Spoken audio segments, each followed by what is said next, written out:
High friends, welcome back to my new blog. আশা করি তোমরা সবাই খুব ভালো আছো। ডুয়ার্স বললেই আমাদের চোখের সামনে ভেসে ওঠে ঘন জঙ্গল আর বন্য প্রাণীর ছবি।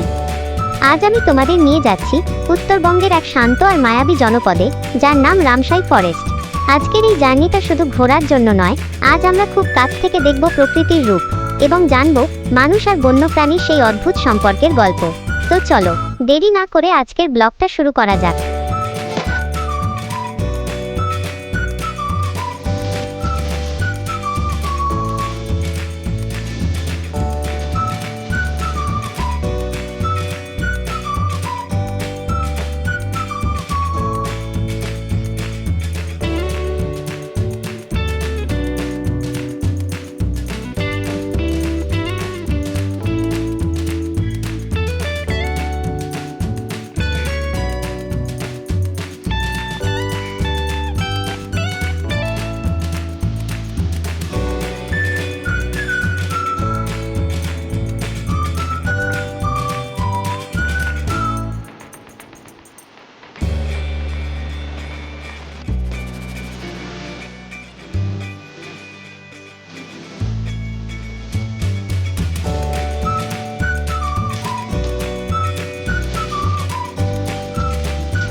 বন্ধুরা, আমি এখন দাঁড়িয়ে আছি রামসাই ফরেস্টের ঠিক মাঝখানে।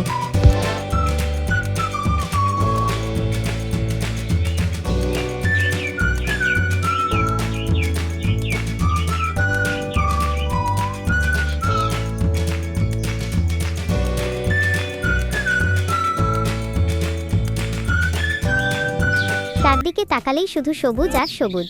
এই জঙ্গলটা যেন এক অন্য জগৎ। এখানে ফোনের নেটওয়ার্ক নেই যান্ত্রিক শহরের গাড়ির হর্ন, আছে শুধু ঝিঁঝি পোকার শব্দ আর নাম না জানা হাজারো পাখির ডাক। এই যে বিশাল বিশাল সব গাছ দেখছো, এরা যেন এই বনভূমির প্রাচীন পাহারাদার। সত্যি বলতে কি, প্রকৃতির সাথে আমাদের সম্পর্কটা ঠিক মা আর সন্তানের মতো। শহরের যান্ত্রিকতায় আমরা যখনই ক্লান্ত হই, এই প্রকৃতিই কিন্তু আমাদের শান্তি আর নতুন করে বাঁচার অক্সিজেন দেয়। কিন্তু বন্ধুরা, এই শান্তির আড়ালে একটা লড়াইও আছে। এই রামসাই ফরেস্ট আর মেধিলা ওয়াচ টাওয়ার সংলগ্ন এলাকাগুলো হাতি আর গন্ডারদের খুব প্রিয় জায়গা। তাই মাঝে মধ্যেই বন্যপ্রাণীরা লোকালয়ে চলে আসে। অনেকে একে সংঘাত বলে, কিন্তু আমি বলবো এটা একটা সহাবস্থান।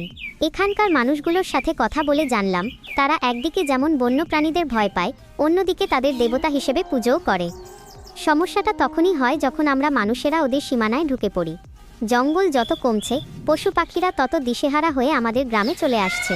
তাই এই সংঘর্ষ রুখতে আমাদেরই কিন্তু প্রথম পদক্ষেপ নিতে হবে, জঙ্গলকে ভালোবেসে আর গাছ না কেটে।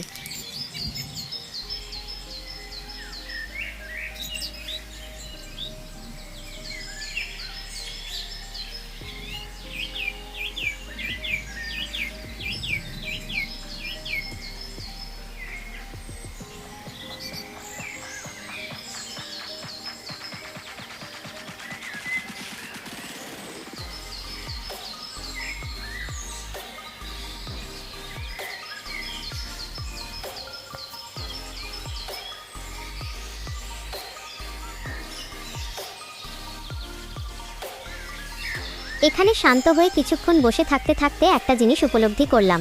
এই যে পাখিদের কিচিরমিচির বা বাতাসের শব্দ, এগুলো আমাদের মনে করিয়ে দেয় যে পৃথিবীটা শুধু আমাদের মানুষের নয়, এই পশু পাখিদেরও এই মাটির ওপর সমান অধিকার আছে।